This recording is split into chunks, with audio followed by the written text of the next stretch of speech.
예, 가장 뜨거운 쟁점을 두고 여야 대표 토론자들이 정면으로 맞붙습니다. 오늘 핵심 주제는 이해훈 청문회입니다. 서양호 정치와 사람연구소 소장님, 윤용군 국민의힘 미디어 대변인님, 전수미 민주당 대변인님 나와 계십니다. 안녕하세요. 네, 안녕하십니까. 예, 안녕하십니까. 자, 오늘 이해훈 후보 청문회가 열렸습니다. 이제 사실 전 19일에 이제 인사청문회가 열릴 뻔했는데 자료 제출 문제 때문에 열리지 않았단 말입니다. 오늘 이제 여야가 전격 합의를 하고 청문회가 열렸는데 청문회 전체적으로 어떻게 보셨는지 먼저 세 분께 여쭙겠습니다. 예. 네, 그 야당이 자료 제출 요구로 이해훈 후보자가 자료 제출 안 한다 그래서 보이콧했는데 예. 여론의 역풍 때문에 청문회에 임하긴 했지만 청문회가 별로 남는 장사가 아니라고 생각하는 것 같아요. 뭐 이해훈 후보를 흔들어서 문제가 있다라고 공격을 하더라도 아니 그러면 국민의힘에 있을 때 국회의원 공천은 줘놓고 국회의원은 되고 여당이 와서 장관은 안 되냐 이러기도 궁색하고 또 그렇다고 해서 보이콧 하자니 이 보이콧 한 다음에 청문회 비협조하는 민주당 탓 그다음에 자료 미제출한 이해훈 탓을 좀 하려고 했더니 검증을 하지 않는 야당에 대해서 오히려 역풍이 더 세면서 청문회를 개최하게 했는데 오늘도 보니까 야당이 청문회 보이콧한 다음에 공부도 보이콧한 것 같아요. 별로 공부한 것도 없어서 그래요? 예. 새로운 한방은 별로 없고 그동안 나왔던 재탕, 삼탕 청문회가 아닌가 싶어서 뭐 제가 생각했던 강도보다는 훨씬 좀 약한 강도로 진행되는 게 아닌가 생각이 듭니다. 오, 강력한 한방은 나오지 않았다. 이렇게 분석을 해주셨는데 어떻게 보셨어요? 네. 사실은 그 국민의힘 쪽에서 그 청문회 요청을 거절했던 것은 사실 두 가지 이유가 있습니다. 하나는 뭐 물론 당연히 검증을 위한 자료 제출도 부실했고요. 두 번째는 국민을 위해서도 또 부처를 위해서도 청문회를 하지 않는 것이 낫다. 왜냐하면 그 이해훈 그 장관 지명자의 인격이나 그 정말 장관으로서의 자질이 너무 부도덕하다라는 게 다 드러났기 때문에 이런 상황에서 우리나라의 국간을 담당하는 국간직위로서 과연 적합하냐 전혀 그렇지 않다라는 것이 국민적 공감대였기 때문에 저희가 이제 청문회를 거절했던 것이지 무슨 뭐 오늘 사실 청문회도 한 방이 없다고 하는데 이보다 더 지금까지 드러난 이런 비리 문제 여기에서 더 한 방이 나오면 큰일 나죠. 그래서 그것까지 이렇게 기대하는 거는 좀 너무 큰 무리가 아니었나 이렇게 생각을 합니다. 예, 그렇군요. 어떻게 보셨어요, 대변인님? 저는 이제 드디어 오늘 청문회 열리는 거 보면서 협치를 위한 첫 발이 시작됐다라고 굉장히 환영을 했습니다. 이재명 대통령 기자회견 후에 여야가 협치의 장을 이룬 게 바로 이번 청문회가 아니겠습니까? 근데 지금까지 사실 국민의힘이 보여준 태도는 이제 먼지털이식 흠집내기, 그러니까 당사자 후보자의 역량에 대한 검증, 그러니까 국민의 알 권리에 치중하는 게 아니라 너는 배신자잖아. 그러니까 하지 마. 이런 식의 프레임으로 흠집내기를 지속적으로 했다는 점에서 굉장히 그동안 그 태도가 아쉬웠고요. 하지만 지금이라도 이제 드디어 협치의 첫 출발로서 이 청문회가 열린 것 자체는 굉장히 의미가 있다고 봅니다. 그리고 아마 후보자 자체로서도 되게 많은 비난을 받았습니다. 이미 대통령실 임명, 그다음에 언론, 지금까지 많은 비난을 받았음에도 이 청문회 자리에 나온 이유는 단 하나. 내가 정말 이런 비난을 감수하더라도 국가를 위해서 일하고 싶다는 구국의 결단을 하고서 이 자리에 나온 예. 그 마음이 느껴져서 참 장엄했습니다. 예. 불거진 의혹들을 좀 하나하나 청문회에서 어떻게 이야기를 했는지를 좀 짚어보도록 하겠습니다. 부동산 청약 문제가 가장 큰 건이었는데 오늘 이제 이해훈 후보자가 이야기를 한 거 보니까 결혼 직후에 아들 내외의 부부 관계가 최악이어서 그래서 결혼을 유지할 수 있을지에 대한 의문이 있었다. 지금 약간 정신적인 뭐 그 병도 있었던 것 같다고 이렇게 이야기하면서 눈물을 보인 걸로 이제 전해지고 있는데 보도를 보니까요. 요거 이렇게 어느 정도 그러면은 의혹이 좀 해소가 됐다고 보세요? 어떻게 보세요? 이번에 청문회 핵심적으로 국민들의 감정선을 건드린 게 하나가 그 부동산 아파트 주택 청약 문제하고 또 하나가 이제 대학 입시 예. 우리 국민들 모든 사람들의 초미의 관심 이 두 가지 주택 문제하고 입시 문제인데 그 중에서 주택 청약 문제와 관련해서 사실은 뭐 때리는 시누이보다 말리는 시어미가 그 시누이가 더 밉다고 그 국민의힘 공격도 공격이지만 아마 이미 민주당으로 이제 들어와서 정부 여당이 됐는데 정부 여당 소속인 친정인 민주당 의원들 청문위원들의 공격들이 가슴 아프지 않았나 생각이 듭니다. 아마 가장 본질적으로 가장 큰 문제가 된 게 부정 청약 관련 의혹에서 소위 말해서 다자녀 청약 가점을 높이기 위해서 장남을 결혼했음에도 불구하고 결혼하지 않은 것처럼 거주하는 걸로 위장해서 불법 청약을 받은 게 아니냐라고 했는데 사실은 가슴 아픈 일이긴 하지만 자녀 장남이 소위 말한 예비 며느리와 사실은 결혼식은 했다가 예. 혼인 신고를 못 하고 불화 때문에 거의 파혼 지경에 이르렀다란 이야기를 하면서 그 이후에 1년 6개월 동안 당사자들과의 노력과 가족들의 노력에 의해서 사실 혼인 관계가 성립되어서 1년 6개월이 지난 이후에 혼인 신고를 하게 되었다라고 하는 가슴 아픈 가정사를 이야기하면서 그걸 지켜보는 사람들이 뭐 까마귀 날자 배 떨어진다 뭐 이런 우연의 일치긴 하지만 그래도 상당히 좀 납득이 가는 측면이 좀 있었던 것 같습니다. 그래서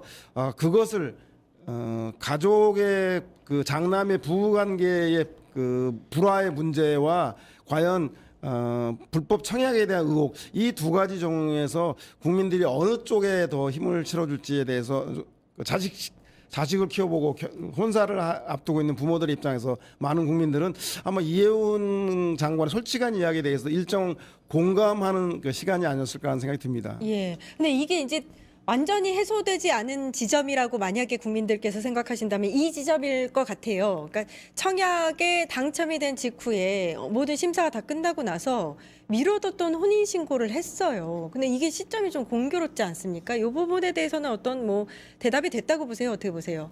사실 우리나라에서 아파트 청약은 누구나 꿈꾸고 있는 서민들이라면 뭐 서민뿐만 아니라 대한민국 국민이라면 누구나 꿈꾸고 있는데요. 그래서 청약 제도는 가장 공평하고 공정한 제도입니다. 만약에 부정한 청약을 하게 되면 엄격하게 형사처벌도 하고 있거든요.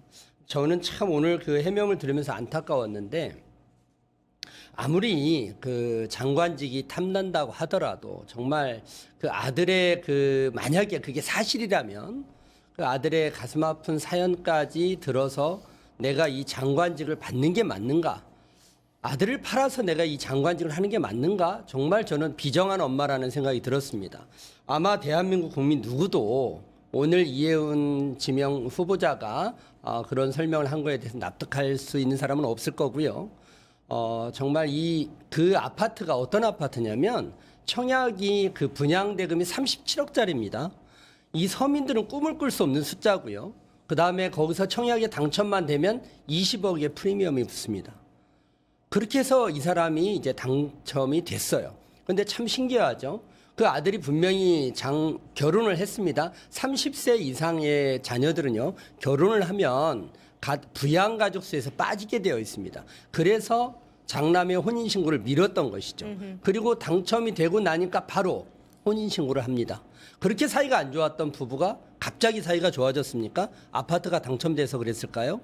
전혀 그건 국민적으로 납득할 수 없는 그런 사유이기 때문에 정말 이 청문회가 진행되면 될수록 이해운 후보자가 장관이 되면 안 된다라는 사실이 국민들에게 설득력 있게 다가가고 있다. 저는 그렇게 생각합니다. 그 어떤 가족사까지 내놓은 마당에 요거에 대해서 좀 어떻게 말씀을 드려야 될지 모르겠는데 일단은 이제 인청 중간에 부정 청약으로 얻은 이 원펜타스를 그럼 다시 내놓을 생각이 있느냐라고 물었거든요. 그랬더니 후보자가 수사기관의 결과에 따르겠다라고 대답을 했어요. 좀 애매한 답변을 내놓은 건데 이건 어떻게 보셨어요?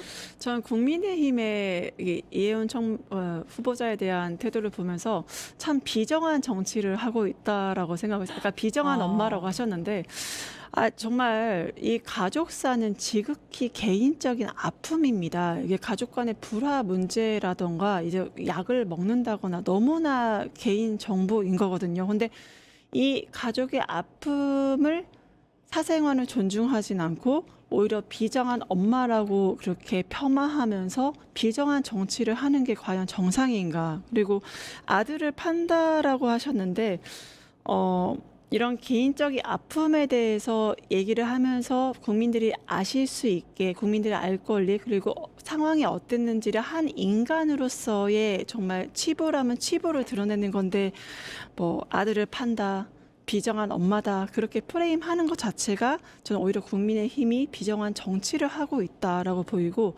청약의 시점에서 뭐 오해를 살 수는 있죠. 하지만 실제적으로 그러한 과정들이 있었고, 청약을 받았고, 이제 부부 관계라든가 여러 가지 가족적 상황이 있기 때문에 그런 거기 때문에, 이거는 저는 가족의 아픈 사생활에 대한 존중이, 이제 인간에 대한 휴머니즘이 먼저 선행되어야 된다, 그렇게 생각을 좀 합니다. 예. 잠깐만요. 그 인간에 대한 휴머니즘 정말 필요하고, 저도 가정의 개인적인 사생활 문제는 정말 보호받아야 되는 것이고요.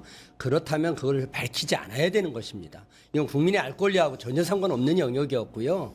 그렇다면 자기가 장관 후보직을 스스로 철회를 하는 것이, 그게 아들을 보호하는 방법이지, 그거를 그 TV에 나가서 공개하는 게 그게 예. 정상적인 상황은 아니죠. 이거는 정말 이제 국민들의 판단에 좀 맡겨보는 게 좋을 것 같고요. 또 하나 굉장히 심각한 의혹 중에 하나가 다자녀 전형 입학, 장남의 대학 입학에서 다자녀 전형으로 입학을 했다, 이렇게 대답을 했는데, 그때 보니까 장남이 입학한 해 이 전형 자체가 없었어요.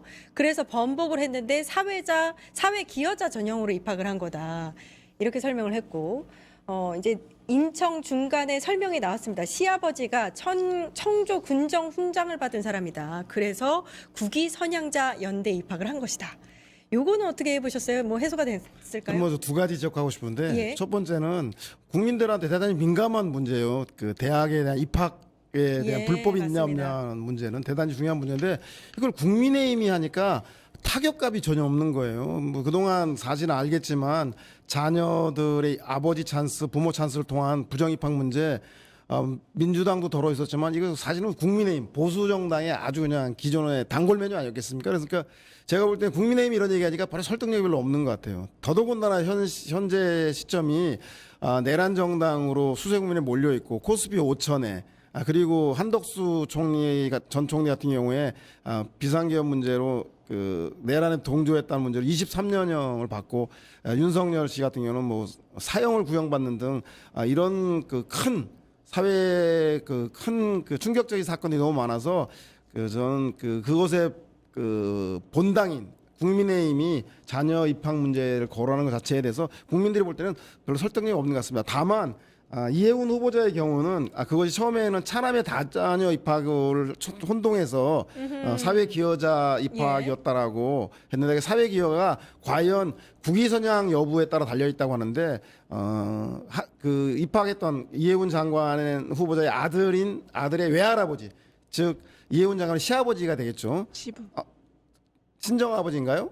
시아버지. 시아버지죠. 네, 시아버지고, 친할아버지. 네. 그 부정 입학을 했다라고 의혹을 받고 있는 당사자의 할아버지쯤 되는데, 그분이 그 장관직을 해서 받은 훈장이 연세대 입학 기준의 사회기여자를 볼 수 있는지에 대해서 이해운 후보자가 연세대학과 협의해서 추가적인 자료를 내놓는 것은 이해운 후보자만의 몫이 아니라 연세대학교 입학사정처의 문제이기도 하기 때문에, 이걸 잘 협의해서 국민들의 의혹을 해소하는 건 필요가 있을 것 같습니다. 이후에 장관직을 정당하게 수행하기 위해서라도 좀 해야 될 것 같은데, 저는 국민의힘이 이걸 가지고 정치 공세를 하는 것은 과거에 국민의힘이 저질러 왔던 거, 현재 저지르고 있는 문제에 대해서 과거와 절연하고 사과하고 한다면 설득력이 있을까?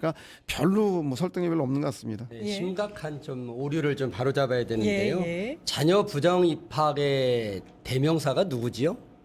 조국 전 대표입니다. 조국 대표입니다. 조국 일가가 저지른 그 자녀 부정 입학은요, 대한민국 국민이 모두가 다 알고 있고요. 이 청년들의 가장 공정의 문제만큼은 청년들이 양보하지 않습니다. 아주 가장 심각하게 다루고 있고요. 그 조국 대표라는 분이 저희 국민의힘하고 아무 상관이 없는 분이고 민주당 출신입니다. 민주당 정부 출신이고요. 그리고 사실은 그 사회 기여자 전형해서 뭐 국위 선양자라고 되어 있는데요. 어떤 사회에 기여를 했는지는 모르겠습니다. 사실은 우리 지금 국위 선양자, 그래서 뭐 시아버지가 청조 근정 훈장을 받았다. 이거 헌법 위반입니다. 헌법 11조 3항에 보면 뭐라고 기재가 되어 있냐면요. 훈장 등의 영전을 받은 자에게만 효력이 있다.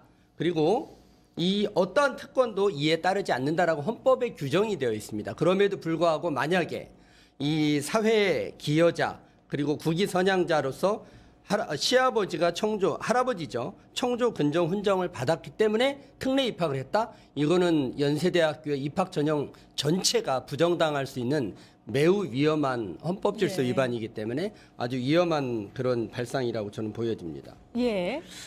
저는 오히려 이렇게 선전선동 하시는 게 굉장히 위험하다 보입니다. 지금 대학의 그 모집 요강은요, 학부모가 모든 걸 알 수 없을 정도로 정말 다양한 게 존재를 합니다.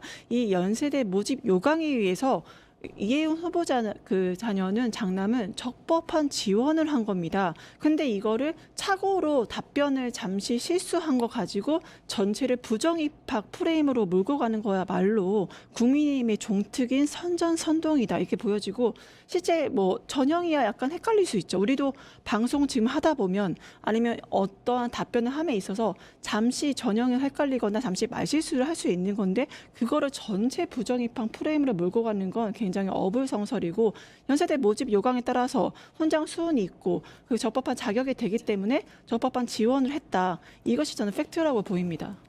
예, 알겠습니다. 잠깐만요. 예, 짧게 지금 부탁드립니다. 원래 그 이혜훈 후보자가 다자녀 전형이라고 했다가 나중에 사회 기여자 전형으로 바꾼 거예요. 그리고 다자녀 전형은 차남이라고 그랬어요. 결국은 장남, 차남 둘 다 공정한 경쟁을 하지 않았다라는 것을 오늘 자백을 한 겁니다. 예, 알겠습니다. 이게 의혹이 엄청나게 많아서 우리 하나하나 좀 짚어봐야 되기 때문에 앞으로는 좀씩 짧게 답변을 해주셨으면 좋겠어요.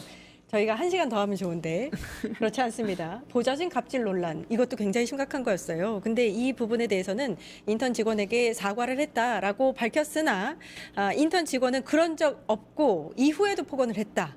이렇게 밝혔습니다. 이 정도면 뭐 해소가 됐을까요? 어떻게 보세요?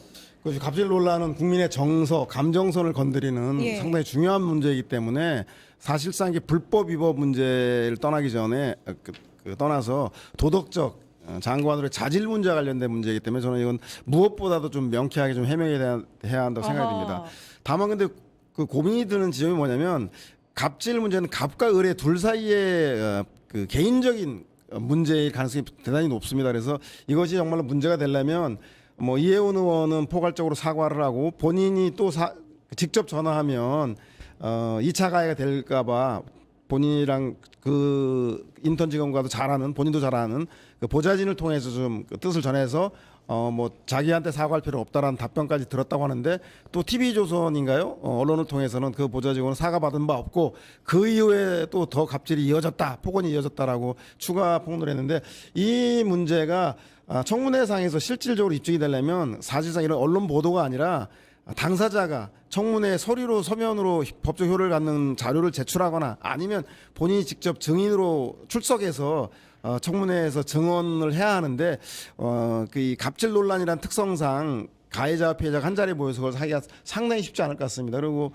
정서상으로는 약자인 그 보좌관에게 많이 동정이 있지만 현실적으로 두 사회에서 어떤 일이 있는 데서 입증하기는 상당히 쉽지 않은 문제가 좀 있어서 저는 갑질 문제에 관련해서는 이혜훈 의원이 의원이기 때문에 포괄적으로 사과하고 다시 재발을 방지하겠다라는 그런 약속들을 하는 게 중요하지 않나 생각이 듭니다. 예, 후보자가 성숙하지 못한 언행에 대해서는 사과한다라고는 이야기를 하긴 했는데 이제 당사자에게 사과가 전달이 되느냐, 당사자가 그거를 받았느냐, 요게 또 핵심인 것 같습니다. 이게 정말 안타까운데요. 그 이혜훈 이제 국회의원 시절이죠.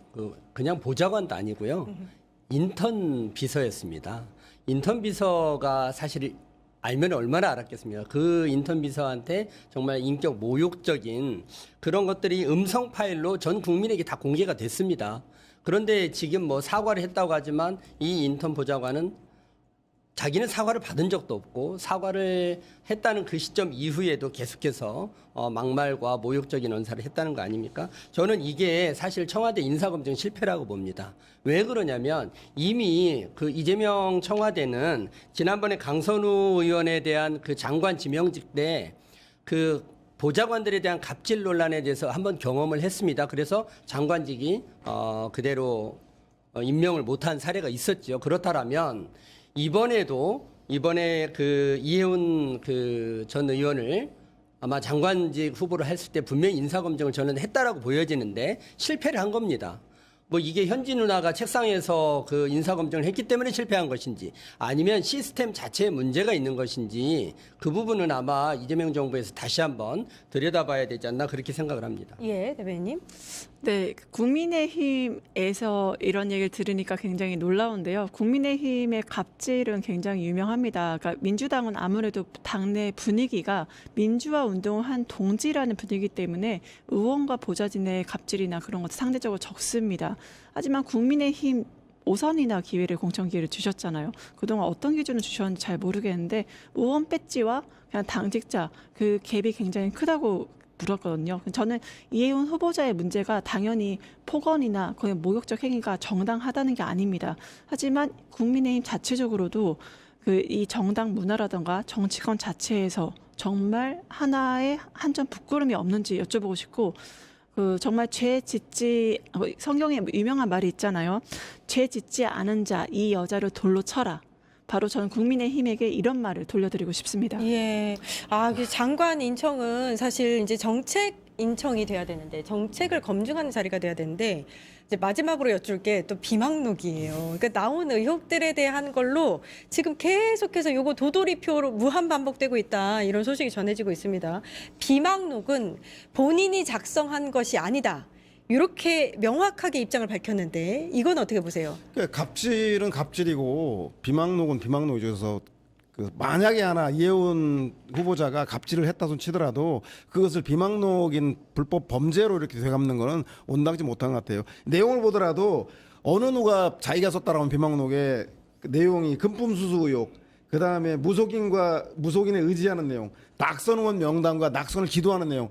이거 뭐 피의자 진술서 써놓고 나중에 뭐 잡히면 뭐 자기한테 죄를 뒤집어 쓰기 위한 자술서입니까 뭡니까? 이런 거 쓸 수가 없어요. 비망록이라는 것은. 예. 자기가 자기 잘못했다고 비망록을 쓴다는 게 말이 안 되죠. 이거 누군가 아마 이해운 장관이 만난 사람, 그다음에 그 시간들을 잘 아는 사람, 그걸 가지고 이제 본인의 뜻을 섞어서 제가 볼 때는 가까운 뭐 보좌진이 갑질에 대한 분풀이로 쓴 게 아닌가라고 추정이 되는데 갑질에 대한 문제는 시시비를 가리긴 가려야 되겠지만 비망록은 그 작성하지도 않은 것을 마치 이해운 후보자가 작성한 것처럼 하는 건 범죄이기 때문에 이런 식의 악순환은 좋지 않다는 생각이 들고 이걸 들고 나온 전 천하람 의원의 자질도 상당히 좀 문제가 된다고 생각합니다.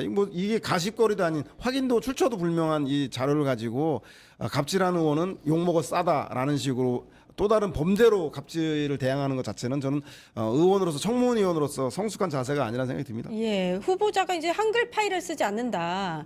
이 제3자가 짐작하고 소문을 버무린 것으로 추정된다. 이렇게 이야기를 했는데 진짜 만약에 이게 사실이면 이 문제를 제기한 천하람 개혁신당 의원은 굉장한 큰 실수를 저지른 건데 어떻게 보세요? 뭐 저도 이해운 비망록 해서 이제 내용을 좀 살펴봤는데요. 이게 아마 그냥 보니까 작성 기간이 굉장히 길어요. 한 10년 이상 작성된 걸로 보여지고요. 내용으로 봤을 때는 이게 그때 작성된 걸로 보여집니다. 그렇다면 이게 본인이 직접 작성했든 아니면 제3자가 작성했든지 간에 그 내용 자체의 신빙성은 있어 보입니다. 이거 사실은 이 비망록의 내용이 공개가 되면 이해운 의원 자신에게는 굉장히 치부가 드러나는 일이기 때문에 비공개를 희망했지만 장관 후보자가 된 이상, 청문회가 개최된 이상 모든 자료가 다 청문회장에 드러날 수밖에 없습니다. 그래서 제가 서두에 이 청문회는 하지 않는 게 낫다. 본인을 위해서도 사실은 지금 그 기획예산처의 공무원들이 그 두려움에 엄습하고 있다는 얘기를 제가 들었습니다. 왜 그러냐면 워낙 갑질이 심한 사람이기 때문에 왔을 때 무슨 일이 벌어질지 모르겠다라는 거거든요. 그래서 이 비망록의 내용이 워낙 구체적이고 그때 작성됐다면 법원에서 증거 능력도 인정되고 있거든요. 그래서 이 비망록에 대한 뭐 누가 작성했는지 여부의 문제보다는 내용이 어떠냐가 더 중요한 문제다 그렇게 생각합니다. 예. 네, 본인이 쓰지 않은 내용을 마치 이해운 비망록으로 이걸 부르면서 이렇게 폄하한 것 자체가 그 후보자에 대한 굉장히 심각한 인권이나 명예 침해가 될 수 있다는 거 저는 이거를 비망록 문제 제기한 사람도 이거를 각오하고 하셨어야 한다라고 생각을 합니다. 왜냐하면 이게 당사자가 진위를 부인하고 있어요. 그리고 제3자가 작성했을 거라 말을 해요. 그 수사기관 의뢰를 해요. 그럼 누구보다도 이거는 수사기관에서 판단하고 재판부에서 판단해서 진위, 그다음에 사실 여부를 가려내면 되는데 이거를 어떤 정치적 프레임, 정치적 지금 우리는 청문회 시간입니다. 정치적으로 어떠한 있지도 않은 가짜 문서에 대해서 정치적 소비하는 시간이 아니고요. 이 후보자의 역량을 검증하는 시간에 이런 가짜 문서에 의해서 정치적 소비를 하고 이걸로 서로를 공격하는 현상 자체가 굉장히 낭비적이고 국민들이 보시기에도 원하지 않는 장면이다. 이거는 어디까지나 법의 영역, 수사의 영역으로 넘어가야 된다. 그렇게 생각합니다. 예, 알겠습니다. 자, 이재명 대통령이요. 신년 기자회견에서도 이렇게 밝혔어요. 그 당사자 이야기는 들어봐야 하지 않겠느냐라고 하면서 인사청문회는 하고 국민의 뜻이 어떤지를 묻고 그 다음에 이제 지명 여부를 결정하겠다 이렇게 얘기했단 말입니다. 오늘 인사청문회를 전반적으로 보셨지 않습니까? 이재명 대통령이 이제 결단의 시간이 온 건데 어떻게 결심할 거라고 보시는지 결정할 거라고 보시는지. 뭐 저는 뭐 구더기 무소 장못 담그랴. 뭐 이재명의 실용과 통합 인사를 그대로 보여주는 것 같습니다. 이재명 대통령 아주 영리한 한 수를 쓴 거예요. 왜냐하면 민주당은 잘 아시겠지만 확장 재정, 복지 예산이라던가 지방 재정이라던가 이런 재정을 많이 투입해야 한다라는 걸 있는데 그런 재정 확장 전략에 대해서 야당이라든가 언론이나 시장에서 그 재정 건전성을 많이 비판하고 있지 않습니까? 그러면 이재명 대통령으로서는 확장은 하되 방만하게 운영하지 않고 그 이해웅 같은 사람들 통해서 재정의 효율화를 꾀하겠다. 그래서 제가 볼 때는 좌우를 다 잡겠다는 그런 생각으로 이해웅 그 후보자를 지명한 것 같고요. 그 지명하는 과정에서 이 사람들이 다 알아요. 국회의원도 문제 있는 걸 많이 아는데 이해웅 그 소위 말해서 전에 국민의힘에서 삼선이나 한 사람이 서초에서 국회의원 오래 한 사람이 뭐 깨끗하겠냐, 도덕적 자질이 뭐 남다르겠냐라고 생각하지 않습니다. 그 사람이 능력, 정치의 역량을 보고 봤을 테니까요. 저는 그런 점에서 이재명 대통령이 청문 결과에 따른 그 민심들을 정확히 판단한 다음에 저는 결국은 자질보다는 말씀드린 그런 그러니까 역량을 가지고 저는 구더기 무소 장못 담그랴 장을 담글 것 같습니다. 지명할 것이다. 예. 아마 그 사실 이해운 후보자의 청문회가 열렸기 때문에 온 국민이 또 그 현장을 다시 한번 지켜봤고요. 종합판으로 지켜봤습니다. 사실은 이해운 후보자의 지명은 그 자체가 협치도 아니고 통합도 아닙니다. 이해운 후보자의 장관직 지명을 했을 때 그 수락을 하는 과정을 보면 사실은 평생 지켜왔던 신념도 철학도 다 버린 거고요. 또 지켜왔던 동지들이나 당원들도 다 버린 겁니다. 그리고 남은 것은 결국은 청와대 인사검증 실패와 그리고 본인이 얼마나 장관으로서의 자질과 능력이 없는지를 보여줬거든요.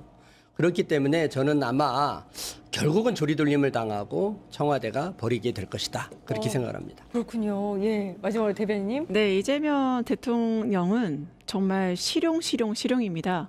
그러니까 지금 분명히 워딩을 뭐라고 했냐면요. 국회에서 논의를 끝까지 지켜보겠다. 예. 그리고 후보자 해명을 직접 들어보겠다라고 했습니다. 이것이 무엇을 의미하는 걸까요? 지금 국회 청문회를 보시면 여러분들 결정적인 한 방이 있습니까? 없습니다. 그리고 비리나 수사에 대해서도 어떤 구체적이고 굉장히 현실적인 증거가 나오지도 않는 상황이고요.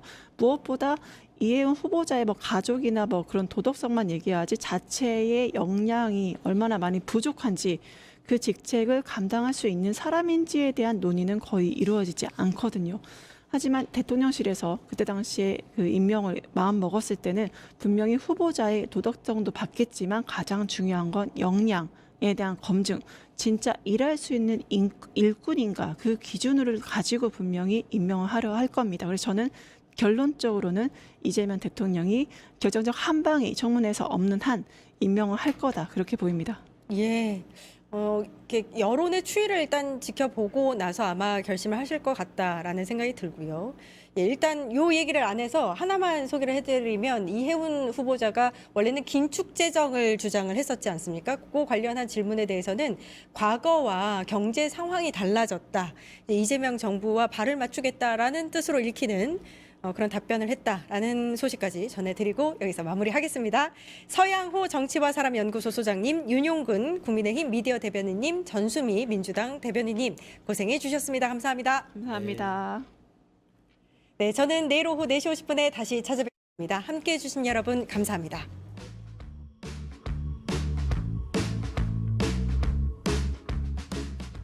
유튜브 구독하고 실시간 채팅과 댓글을 남기시면 매일매일 실천 TTCO를 드립니다.